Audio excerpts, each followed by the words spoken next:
Hello YouTube, this is StarSedz, and in today's video I'm going to show you how to fix the back speaker on a Nissan 350z that cuts on and off. It's a very common problem with these cars, and the solution is to get to the amplifier and to just tweak it a little to get it working again. All you're going to need to have this fixed is a butter knife, a Phillips head screwdriver, electrical tape, some paper, and the ratchet with a 10mm socket. Okay, so the first thing we're going to have to do is go ahead and remove this cover.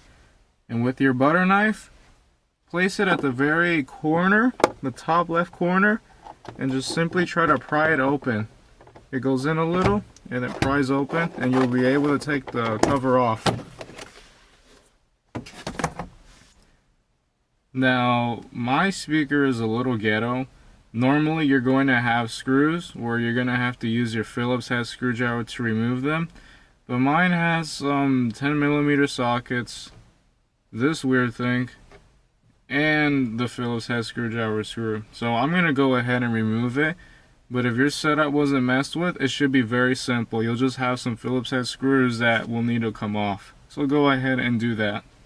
Okay. It took a while, but I was finally able to take all the screws off. And at this point, you can go ahead and bring this down. You don't need to disconnect it. And now you're going to have two bolts right here. And you don't want to remove them. You just want to loosen them. Because as you can see, there's a bigger circle right here. And once they're loose, you just slide it off and the amplifier comes off.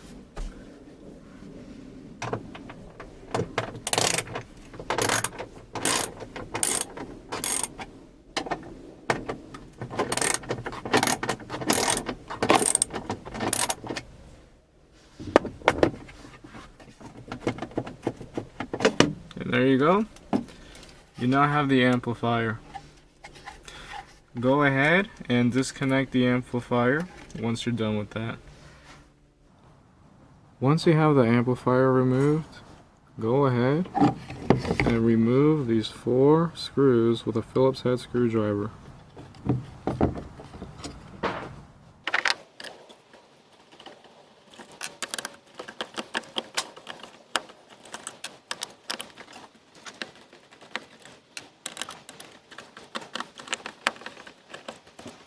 Okay, once you are done with that, you're going to simply try to pry this thing open.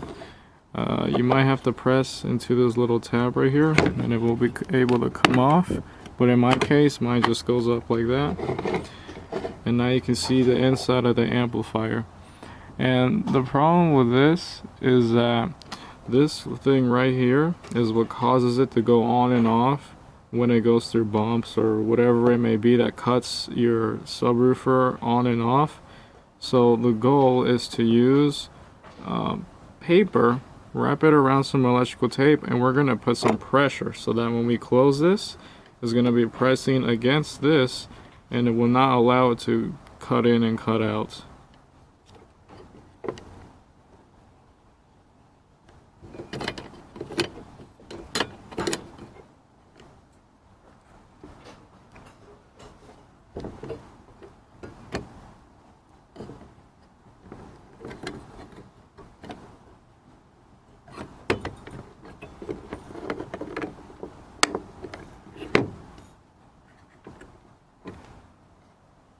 Okay, I was able to place that piece of paper and wrap it around with electrical tape and leave it the way it is on top of that gray looking cube. So once you're done with that, at this point you're just gonna put everything back the way it was, starting with the Phillips head screws.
It's been a few days since I tweaked the amplifier, and I'm happy to say that it works.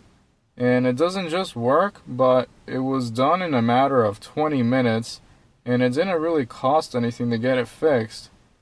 I hope this video helped you out in your situation and saved you a lot of money from taking it to audio shop to get everything looked at.